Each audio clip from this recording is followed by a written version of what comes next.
up? My name is Jeff Rolka. I want to thank you for checking out my video. This video, it says it's a beginner counting video, and while that is certainly true in terms of the vocalizations, counting is something that all of us, I think, benefit from. If we count accurately when we are singing with the music, then we can more adequately anticipate our next entrance. And what that means is we can be more prepared.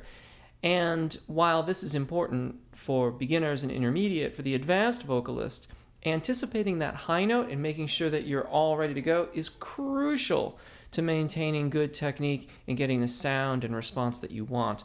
So the counting methods that I'm going to present here are pretty basic, but even these basics can help us to discern the pulse and differentiate between the rhythm of our vocal line, the rhythm of the accompaniment, and the pulse of the music. And it's just, I think, a generally good practice. Most of my videos are practical in that I don't really do a lot of describing or teaching per se. I introduce an exercise and we start singing. This one's going to require me to do a little bit more discussion. So there are practical exercises in here to help you work on your counting, and that is the point of this video. But I am going to be talking a little bit more than I might normally.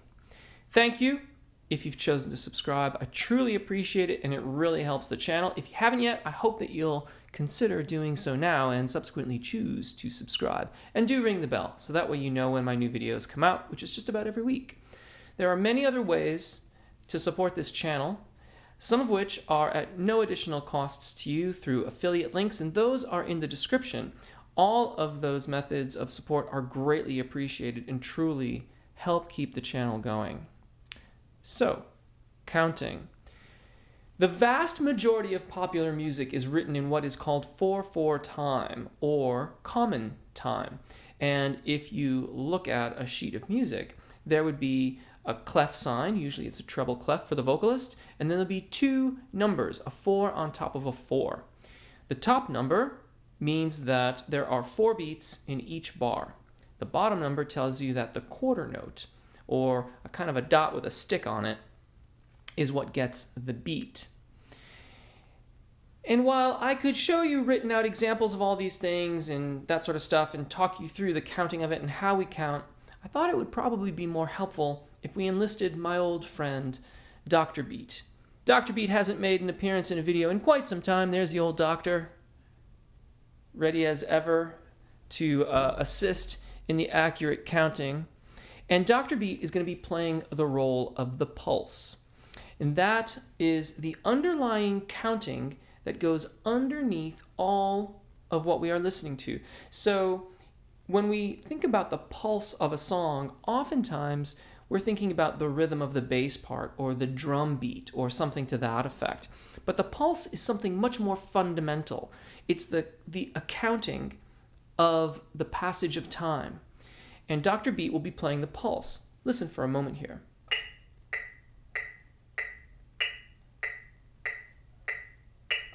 You may notice that there's a sort of different tone on one of the pulses. It's sort of a higher pitched ping. Listen to it again.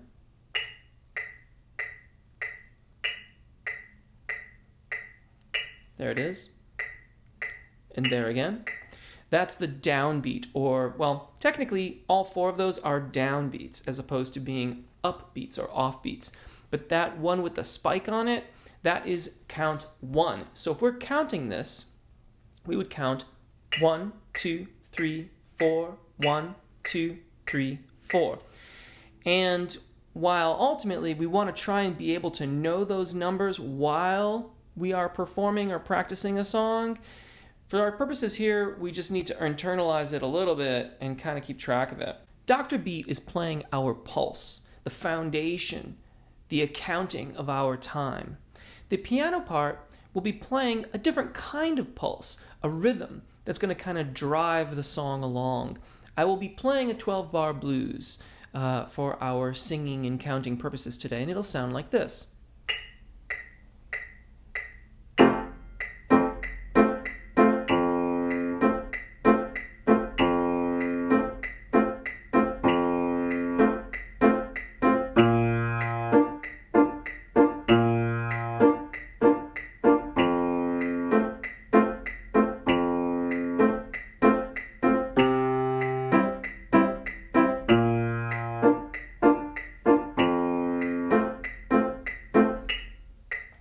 I know, not the most exciting blues form, but remember, our purpose here is to count. You may notice that my left hand is striking the bass note, and it is only ever doing it on 1. Listen to it again, just a few bars.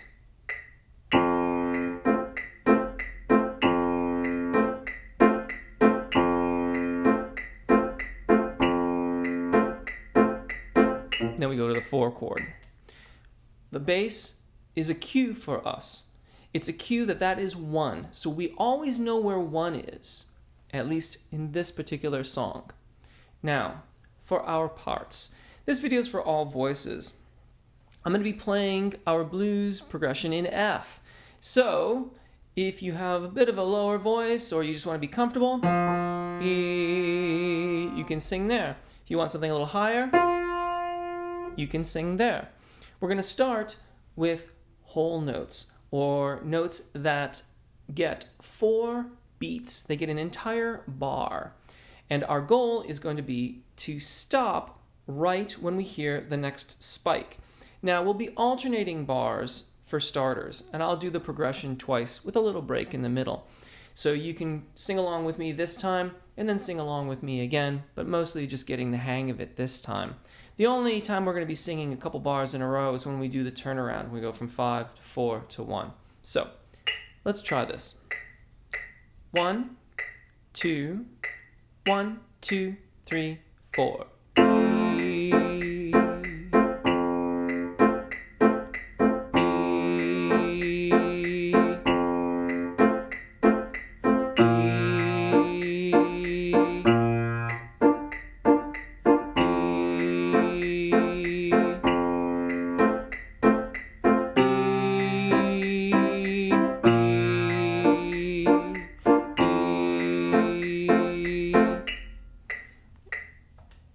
That's going to be our pattern. Just an E vowel. You could really sing whatever vowel you want, but I chose E just because it's easy and it's right there. And our goal here is to try to account for the counting of things. So let's try it again together. 1, 2, 1, 2, 3.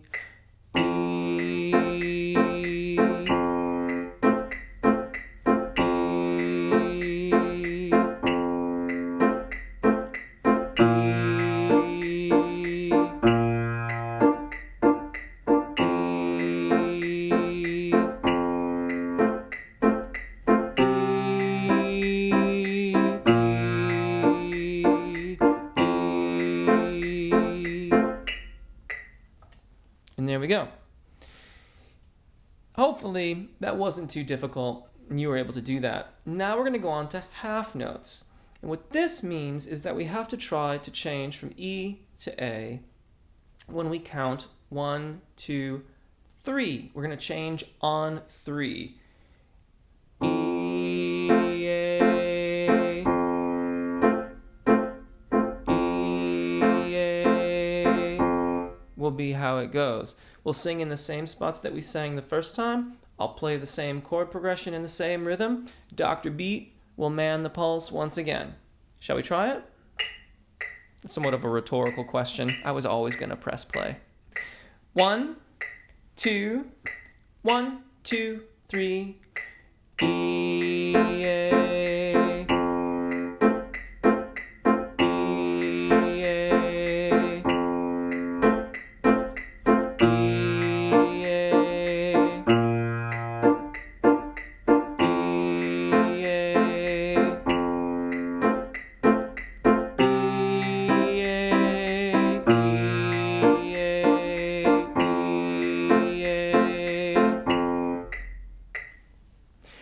Personally, I find that one somewhat more challenging when I have to play and sing, because I have to play my right hand on the offbeat of 2, or the and of 2, sing the vowel on 3, and then make sure that I play the offbeat on the and of 3 with my right hand again.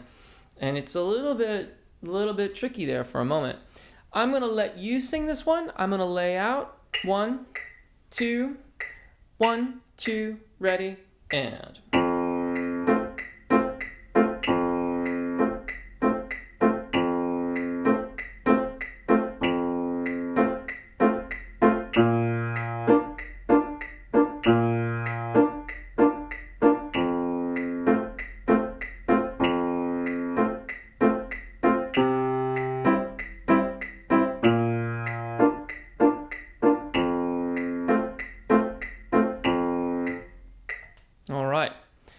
next one is we're going to change on all 4 beats. So E, A, Ah, Oo. E, A, Ah, Oo. And it'll sound like this. E, A, Ah, Oo. E, A, Ah, Oo. Alternating between the voice and the right hand, but ultimately we're singing right along with the doctor. E, A, Ah, Oo.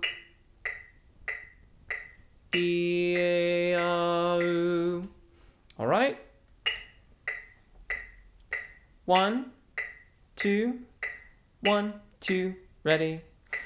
E, A, Ah, Oo. E, A, Ah, Oo.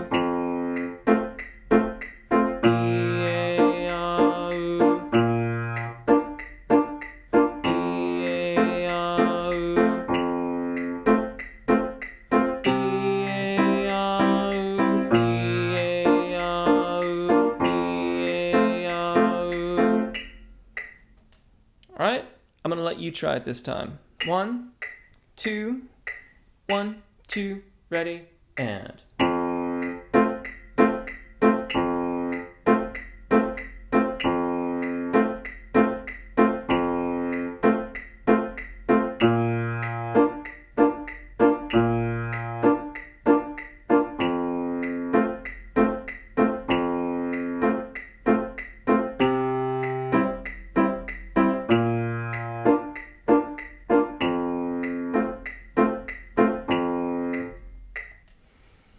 And there you go. This is what I wanted to be. I wanted it to be a sort of beginning practice.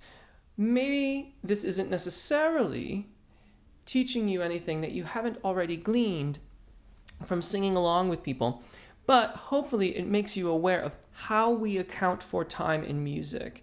In doing this video, I suspect that the actual rhythms are not new to you. However, the accounting of the time that elapses and how we account for it as musicians may be, or the practice of it may be.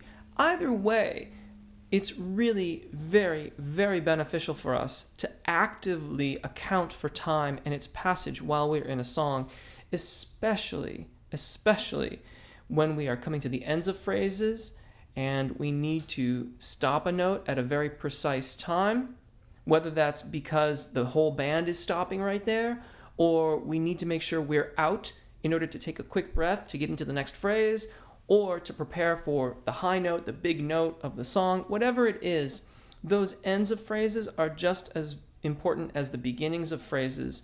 And when we account for our time actively, when we're actively counting it or practicing it such as this to really become acutely aware of the counts in a bar of music, we really start to make our rhythms stand out, make them very accurate. That means that we get out of notes on time, we are with the band when we're meant to be with them, and we are on the offbeats or elsewheres when we are meant to be off with them. One last little note here. You may notice my count-ins are pretty typical of what you would expect. When I started Dr. Beat, I spoke 1, 2, 1, 2, 3, 4, and then we started playing and singing. For a very long time, I found that very confusing because of the first 2 that I say. 1, 2, 1, 2, 3, 4. The passage of time in the first bar that I'm counting in, 1, 2, that space is twice as long in the second bar. Technically, though that is very, very frequently done, and you will hear count-ins done like that all over the place, technically that's somewhat inaccurate. And it would be more accurate to count 1, 3, 1, 2, 3, 4. Because we are in 4/4. And saying 2 there is kind of confusing. That's really beat 3 as far as Dr. Beat is concerned.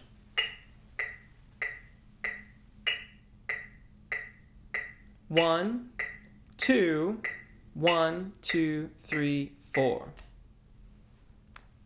That confused me for such a long time. I hope that helps. I suspect that this video may generate more questions than answers, and I would encourage you to drop those in the comments section. I do hope it's helpful. I realize that in some respects it's very, very basic, but starting at the beginning in counting, I think, is where we have to start if we are new to it, if we haven't had any formal instruction in it before.